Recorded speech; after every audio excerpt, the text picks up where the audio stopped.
Welcome sa Tagalog Horoscope, ang iyong gabay sa pang-araw-araw na buhay. Hatid namin ang pinakadetalyadong horoscope na magsisilbing gabay mo sa pera, trabaho, pag-ibig, kalusugan, at swerte.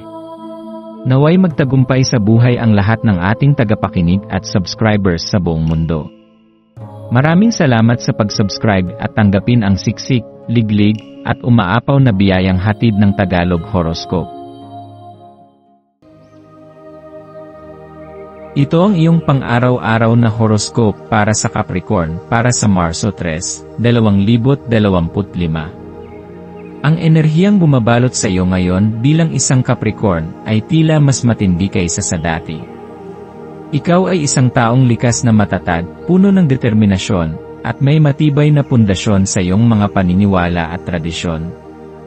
Subalit, sa araw na ito, ang sansinukob ay tila may banayad ngunit matinding pahiwatig na nagtutulak sa iyo na balansihin ang iyong pagpapahalaga sa mga nakasanayan at ang kakayahang maging bukas sa pagbabago. Hindi laging madali ang pagtanggap sa bago, lalo na kung sanay ka sa istruktura at katiyakan. Gayunpaman, ito ang perpektong pagkakataon upang pag-isipan kung paano mo mapapanatili ang iyong katatagan habang niyayakap ang mga posibilidad na maaaring magdala ng mas makabuluhang landas sa iyong buhay. Ang bawat araw ay isang oportunidad upang matuto, lumago, at mas lalong makilala ang sarili. Kung minsan, sa kagustuhan nating magkaroon ng kontrol sa lahat ng bagay, nalilimutan nating may kagandahan din sa hindi inaasahang pagbabago. Sa araw na ito, yakapin mo ang saya at sigla na dala ng mga di inaasahang kaganapan. Hindi lahat ng pagbabago ay dapat katakutan, sa halip, maaari itong maging susi upang mas mapalawak mo ang iyong pananaw at mas mapayaman ang iyong karanasan. Sa pamamagitan ng pagbibigay pansin sa mga maliliit na sandali ng kagalakan, isang masayang pag-uusap, isang magandang tanawin, o isang di inaasahang papuri mula sa iba, matutulungan mong baguhin ang iyong pananaw at itulak ang iyong sarili patungo sa mas makabuluhang direksyon. Habang ang buwan ay nasa ilalim ng impluwensya ng Taurus, maaari mong maramdaman ang mas matinding emosyon na bumabalot sa iyong isipan at puso. Maaring may mga damdamin kang matagal nang itinatago, ngunit ngayon, tila hinahatak ka ng enerhiya ng araw upang harapin at tanggapin ang mga ito. Maaari rin itong isang pagsubok para sa iyong likas na katatagan, kung paano mo kakayanin ang mga emosyonal na hamon na maaaring dumating. Hindi mo kailangang matakot. Sa halip, subukang pag-isipan kung ano ang tunay na mahalaga para sa iyo. Ano ang mga prinsipyo mong hindi mo kayang bitawan? Ano ang mga bagay na maaari mong pagbigyan upang mas maging maluwag at balanse ang iyong buhay? Kapag naramdaman mong ang mundo ay tila lumiliit at ang mga pagsubok ay tila bumibigat, paalalahanan ang iyong sarili kung gaano kakalakas at katibay. Ang iyong determinasyon ay hindi matitinag, ngunit hindi ibig sabihin ito na hindi ka maaaring maging bukas sa pagbabago. Minsan, ang pagtanggap sa bagong pananaw at mga bagong karanasan ay hindi nangangahulugan ng pagkawala ng iyong pundasyon. Sa halip, ito ay isang pagpapalawak ng iyong kakayahan upang harapin ang anumang hamon ng may higit na pag-unawa at karunungan. Ang kasayahan at kaligayahan ay maaaring maging isang sandata upang gawing mas magaan ang anumang pinagdadaanan. Kapag pinili mong makita ang positibong bahagi ng mga bagay, ikaw mismo ang lumilikha ng enerhiyang nagbibigay liwanag sa iyo at sa mga tao sa paligid mo. Sa aspeto ng iyong buhay, mahalagang bigyan ng oras ang iyong personal na pag-unlad. Huwag mong hayaang ang pagiging abala sa trabaho o mga responsibilidad ay magdulot ng pagkawala ng iyong sarili. Maglaan ng oras para sa pagninilay, pagre-relax, at pagbabalik tanaw sa iyong mga pangarap at layunin sa buhay. Ang araw na ito ay nagsisilbing paalala na ang iyong halaga ay hindi lamang nasusukat sa dami ng iyong nagawa kundi sa lalim ng iyong kasiyahan at kapanatagan sa sarili. Sa aspeto ng relasyon, maaaring may dumating na pagkakataon upang mas lalong mapalalim ang iyong koneksyon sa mga mahal mo sa buhay. Huwag matakot na ipakita ang iyong tunay na damdamin. Minsan, ang pagiging bukas at tapat sa nararamdaman ay nagiging susi upang mas maging matibay ang isang relasyon. Kung may hindi pagkakaunawaan, subukan mong lumapit ng may kababaang loob at handang makinig. Ang isang taos pusong pakikipag-usap ay maaaring magbigay ng kaliwanagan at magpatibay ng ugnayan. Sa aspeto ng trabaho at pinansyal, maaaring may dumating na oportunidad na magpapalawak ng iyong kakayahan at magdadala ng mas matatag na seguridad sa hinaharap.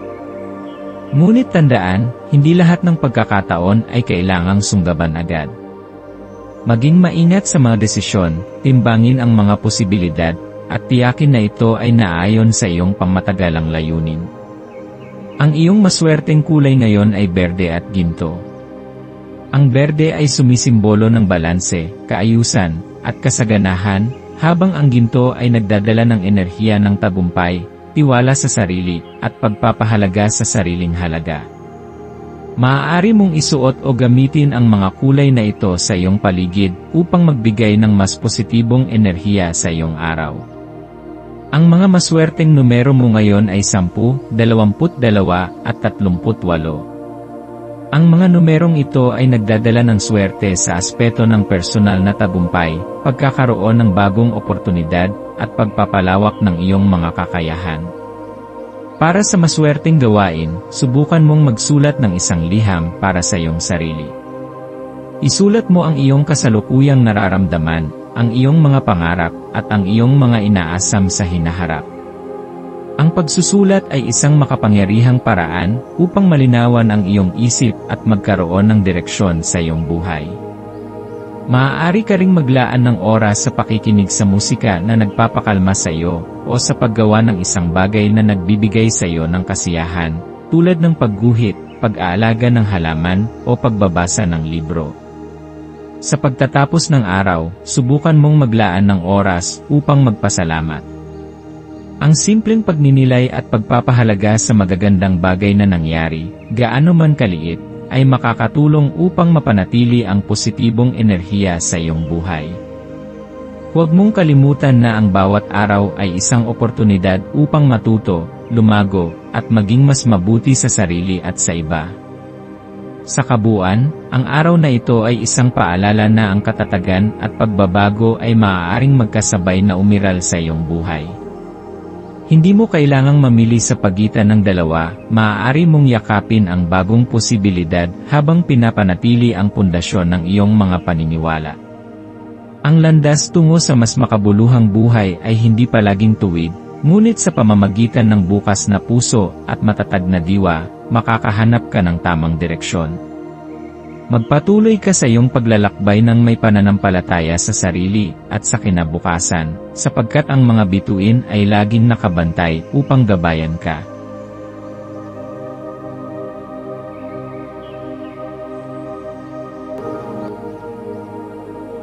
Tayo ay magkaroon ng kaunting sandali upang ipagdasal ang lahat ng mga dalangin ng ating mga subscribers, na sana'y matamo nila ang kanilang mga pinapangarap sa buhay, magandang trabaho, mabuting kalusugan, payapa at masayang pamumuhay, at siksik, liglig at umaapaw na biyaya at kayamanan.